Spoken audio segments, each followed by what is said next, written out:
Below the horizontal line AB, AB के नीचे catenary की जो वर्टिकल डेप्थ मतलब गहराई है, the vertical depth of the vertex below the horizontal line AB, below the horizontal line AB is called the sag of catenary, is called the sag of catenary, is called the sag of catenary।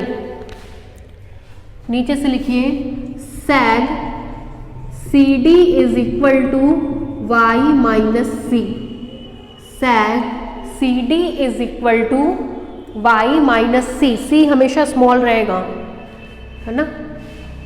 sag CD is equal to y minus C.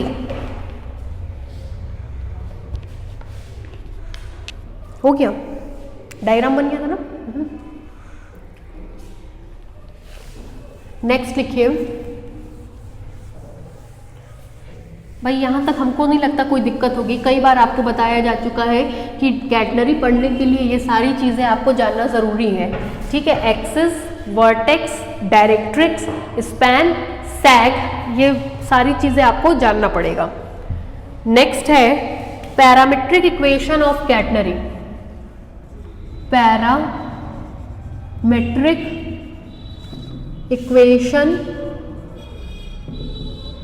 Of catenary.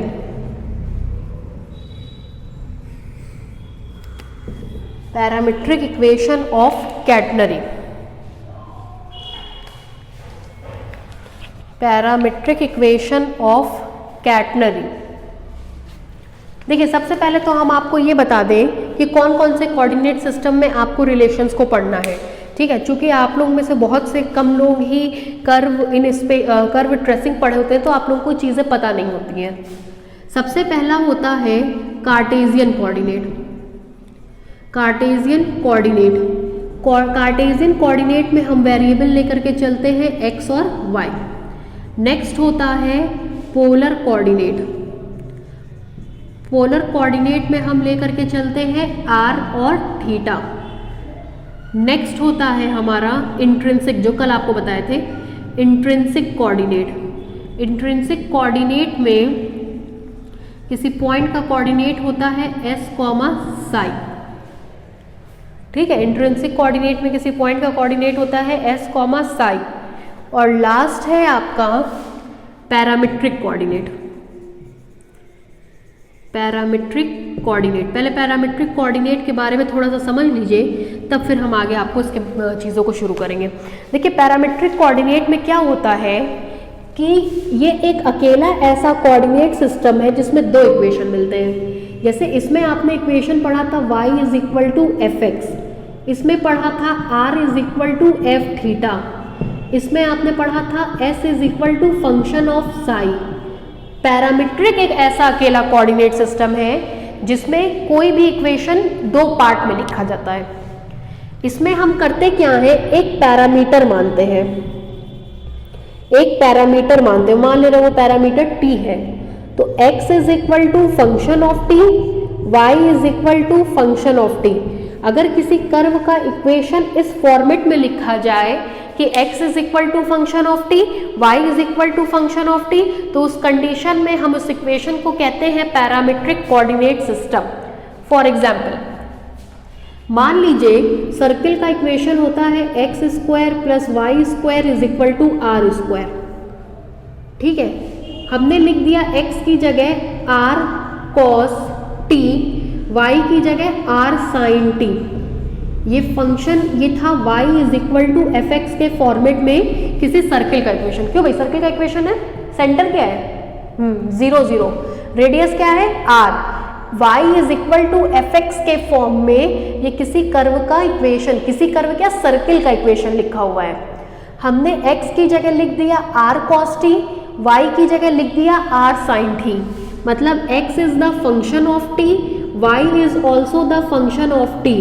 अगर ये दोनों इस equation को satisfy कर जाए, मतलब LHS में x और y का मान रखने पर RHS हमको मिल जाए, x की जगह r cos t का स्क्वायर, y की जगह r sin t का स्क्वायर मिलेगा आपको r square cos square t plus r square sin square t, r square common हो गया, cos square t plus sin square t is equal to 1, RHS के बराबर आ गया।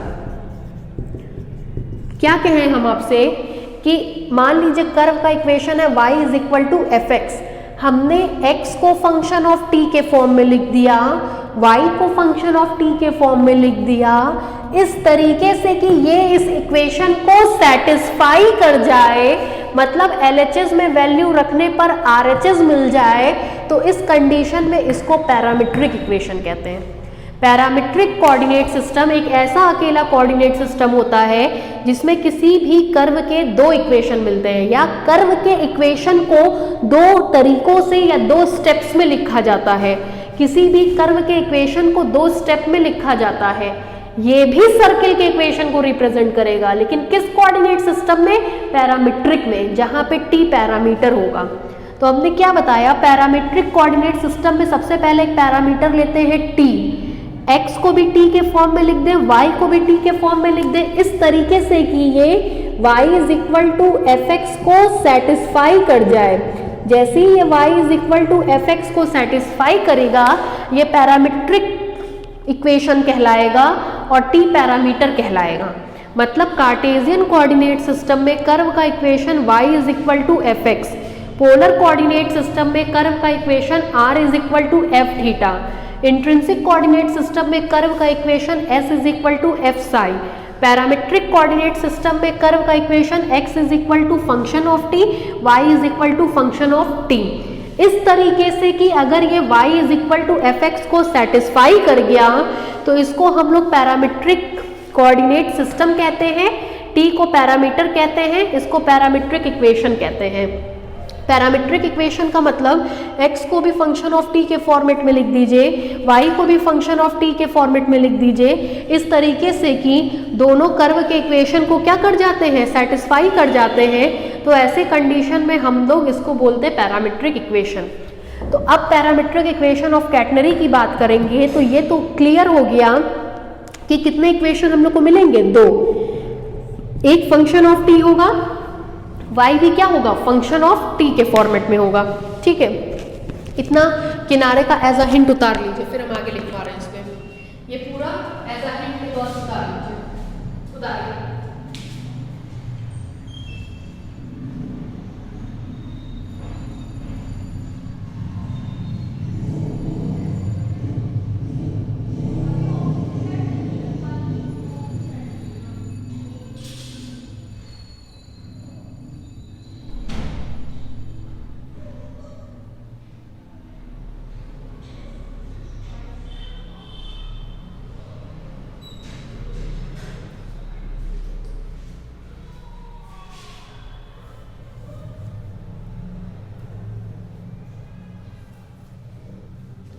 हो गया।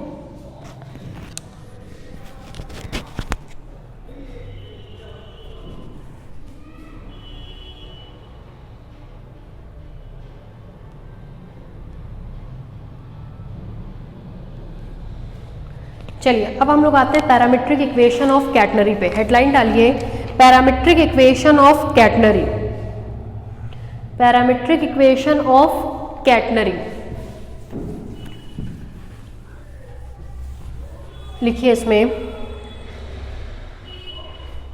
Since we know that the intrinsic equation of catenary is, since we know that the intrinsic equation of catenary is, since we know that the intrinsic equation of catenary is S is equal to C tan psi, equation number 1. Since we know that the intrinsic equation of catenary is S is equal to C tan psi, intrinsic में variable क्या क्या होते हैं, S और psi, ये रट लीजिए है ना, जितना बता दिए हैं उतना एकदम रट्टा मार लीजिए आप। Since we know that the intrinsic equation of quaternary is S is equal to C tan psi, हमको क्या क्या चाहिए, x और y के फॉर्मेट में चाहिए, है ना। तो x और y के रिस्पेक्ट में इसको बारी बारी से डिफरेंशिएट करेंगे, ठीक है। हमको तो पैरामीट्रिक इक्वेशन के लिए x और y चाहिए, तो x और y के लिए इस इक्वेशन को बारी बारी से x और y के रिस्पेक्ट में क्या करेंगे, डिफरेंशिएट करेंगे। लिखिए differentiating equation 1, differentiating equation 1 with respect to x, differentiating equation 1 with respect to x, comma we get, differentiating equation 1 with respect to x, comma we get मिलेगा ds by dx is equal to c tan psi का sec square psi d psi by dx। अब देखिए कोई भी curve है, मान लीजिए catenary हमने एक सेक्शन ले लिया, इसमें दो पॉइंट है a और b, इसके बीच की डिस्टेंस है ds, ये मिलाया, इसको कहेंगे dx, इसको कहेंगे dy। आपको पता है y एक्सिस के अलोंग चली गई डिस्टेंस dy, x एक्सिस के चली गई डिस्टेंस dx। नई चीज़ नहीं बता रहे हैं, कर्व इसमें कर्व ट्रेसिंग में ही आपका पढ़ा हुआ है, पहला ही पॉइंट कर्व ट्रेसिंग का था, ठीक है। अगर ये एंगल हम साई मान लें तो आप कहेंगे cos psi is equal to आधार बटे कर्ण और sine psi is equal to लंब बटे कर्ण, मतलब dy बाई ds। क्यों भाई, साथ ही साथ इससे एक चीज मिलेगी, आपको पता है वहां आप कहते थे कि a और b अगर इनफाइनाइटली स्मॉल पॉइंट्स हो तो जैसे जैसे ये एक दूसरे के नजदीक आते जाते हैं ये आर्कियल डिस्टेंस स्ट्रेट लाइन में कन्वर्ट हो जाती है, और तुरंत पाइथागोरस थ्योरम लगाते हैं तो मिलता है ds square is equal to dx square plus dy square. क्या बोला मैंने, ये आपने कर्व ट्रेसिंग में पढ़ा था। कर्व ट्रेसिंग में आप कहा करते थे कि मान लीजिए ये पॉइंट धीरे धीरे b के नजदीक आ रहा है, ऐसे ये पॉइंट a है, ये पॉइंट b है, इसके बीच की डिस्टेंस ऐसी हो गई, a नजदीक आया ऐसी हो गई, नजदीक आया ऐसी हो गई, नजदीक आया ऐसी हो गई, नजदीक आया ऐसी हो गई। जिस कंडीशन में a और b बहुत नजदीक होते हैं उस कंडीशन में ये आर्कियल डिस्टेंस लगभग स्ट्रेट लाइन के बराबर होती है।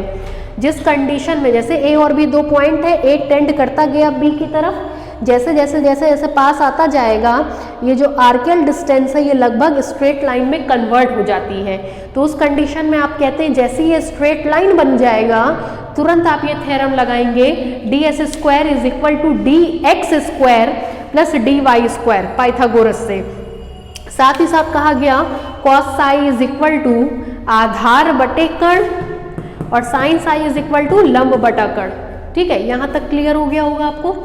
अब देखिए वैल्यूज को पुट करेंगे तो आपको मिलेगा this implies that ds by dx निकालेंगे तो 1 upon cos psi, 1 upon cos psi का मतलब हो जाएगा आपका सेक साई, आएगा sec psi is equal to C sec square psi into D psi by dx।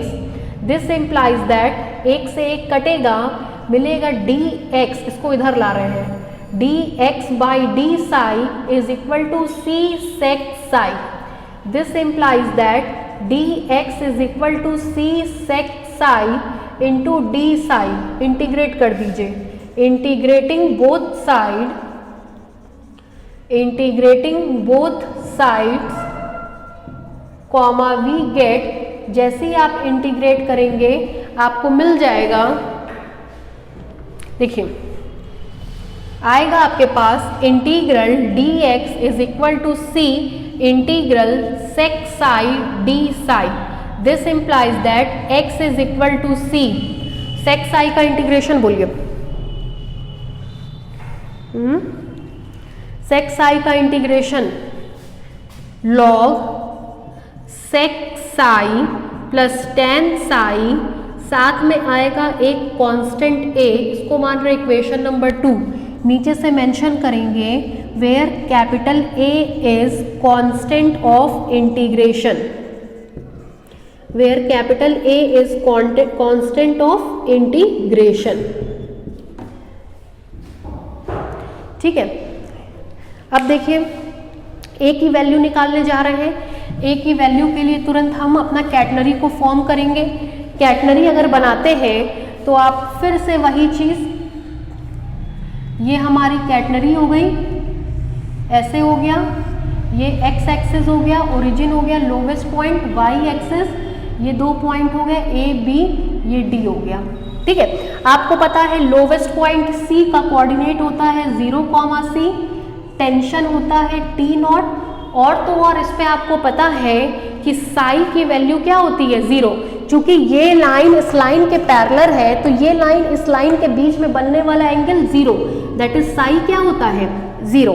इसको अप्लाई करेंगे तो देखिए क्या मिलेगा, at the lowest point C, x का मान 0 and psi is equal to 0, then equation 2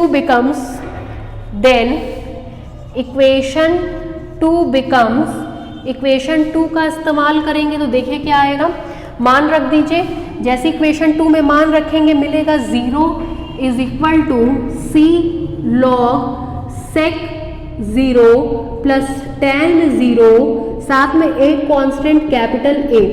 this implies 0 is equal to C log sec 0 की value 1 plus tan 0 की value 0 plus capital A। This implies ये डिवाइड हो जाएगा, मिलेगा log 1 plus capital A is equal to 0, log 1 की value 0, that is A is equal to 0। A is equal to 0 equation 2 में रख दीजिए। हेंस फ्रॉम इक्वेशन 2 में मान रखेंगे तो मिलेगा x is equal to C log sec psi plus tan psi। क्यों भाई, ठीक है, ये x इज इक्वल टू, देखिए x is equal to function of psi, x और साई के अलावा केवल या तो फंक्शंस है या कांस्टेंट है। इसका मतलब x को हमने साई के फॉर्म में लिख दिया, that is x is equal to function of psi. जब x is equal to function of psi हो गया तो इसका मतलब ये x के फॉर्म में रिप्रेजेंट कर रहा है पैरामेट्रिक इक्वेशन को। उतारिए इतना, ये सब उतरेगा। जब आप ये वाली लाइन लिखेंगे तो इस लाइन के आगे ये लिख लीजिएगा, ये और ये वाला डायग्राम बना लीजिएगा। ठीक है, बनाइए इतना।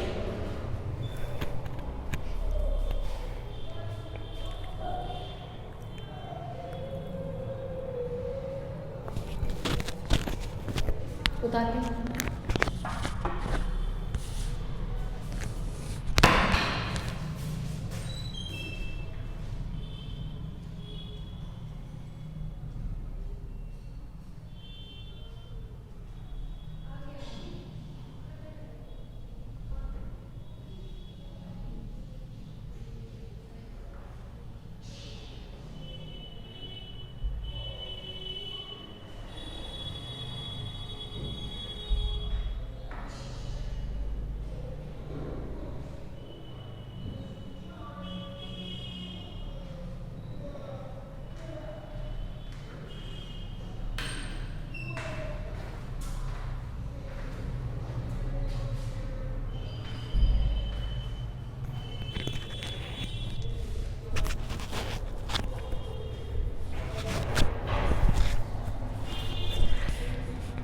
ये पूरा प्रोसीजर हमने किसके लिए कर दिया, x के लिए कर दिया। अब जैसे पूरा प्रोसीजर हमने x के लिए किया है, अब सेम वही प्रोसीजर हम किसके लिए करेंगे, y के लिए करेंगे। ठीक है,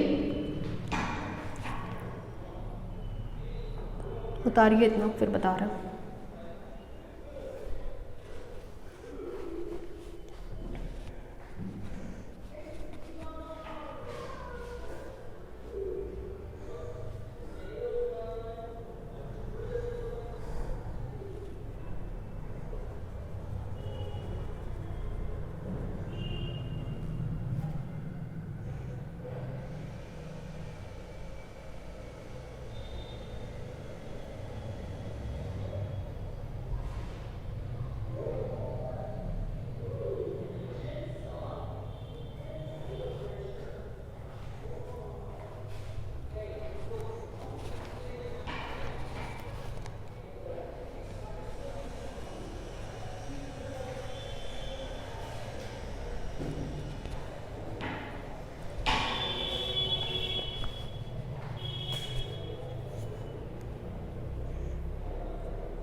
वो भी बनेगा, डायग्राम में सब बनेगा, ये भी डायग्राम बनेगा, ये भी बनेगा, ये भी पूरा लिखा आएगा, ये भी बनेगा, ये पूरा लिखा आएगा।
ठीक है, लिखिए नीचे से। Again differentiating equation 1, again differentiating equation 1 with respect to y, again differentiating equation 1 with respect to y, comma we get, again differentiating equation 1 with respect to y, comma we get, मिलेगा ds upon dy is equal to C tan psi का sec square psi. This implies that ds by dy की value है 1 upon sine psi, that is cosec psi. Cosec Sai is equal to C sec square psi. देखिएगा y के respect में करें तो यहाँ d psi by dy भी आएगा, d psi by dy। This implies that dy by d psi is equal to c, इसको लिखेंगे 1 अपॉन कॉस साई। ध्यान दीजिएगा नीचे आया 1 अपॉन कॉस स्क्वायर साई, ये नीचे आएगा तो 1 upon cosec Sai. 1 upon cosec Sai की जगह हमने क्या लिख दिया, साइन साई। क्या बोले, ये टर्म पूरा का पूरा उठ करके इधर जाएगा तो dy by D psi c 1 upon cos square psi 1 upon cosec psi, that is sine psi. This implies that dy by D psi is equal to c, एक कॉस इसके साथ मिल करके देगा tan साई और दूसरा वाला देगा sec psi. This implies that dy is equal to c tan psi into sec psi with respect to D psi. अब इसको वापस से हम लोग जैसे इंटीग्रेट करते हैं वैसे ही इंटीग्रेट करेंगे। चलिए इंटीग्रेट कराइए, मिलेगा integrating on both side, comma we get, integrate करेंगे तो आपको मिल जाएगा integral dy is equal to C integral tan psi into sec psi with respect to D psi. This implies that y is equal to c, इसके integral की value आएगी sec psi, साथ में एक constant b, equation number 2। At, फिर से वही चीज, lowest point c, at lowest point c देखिए y is equal to c and psi is equal to 0। y is equal to c and psi is equal to 0 मान रख दीजिए। जैसे ही मान रखेंगे आपको मिलेगा then equation 2 becomes, then equation 2 में ले जा करके मान रख दीजिए। मान रखेंगे तो आपको मिलेगा y की जगह c is equal to c sec 0 degree plus b। This implies c is equal to c into 1 plus b। This implies that b is equal to 0। ले जाके रख दीजिए 2 में। Using it in equation 2 comma we get, जैसे equation number 2 में रखेंगे आपको मिलेगा y is equal to c sec psi plus 0, that is y is equal to c sec Sai. इसमें देखिए y और साई के अलावा या तो फंक्शन है या तो कांस्टेंट, मतलब y भी किसका फंक्शन बन गया, साई का, x भी किसका फंक्शन था, साई का। इसका मतलब ये पैरामीट्रिक इक्वेशन कोऑर्डिनेट में कैटनरी के इक्वेशन को रिप्रेजेंट करेगा। नीचे से लिख लीजिए, which shows the equation of catenary in parametric coordinate system, in parametric coordinate system. उतार दीजिए, उतारिए पूरा।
हो गया भाई, बाकी नेक्स्ट होगी।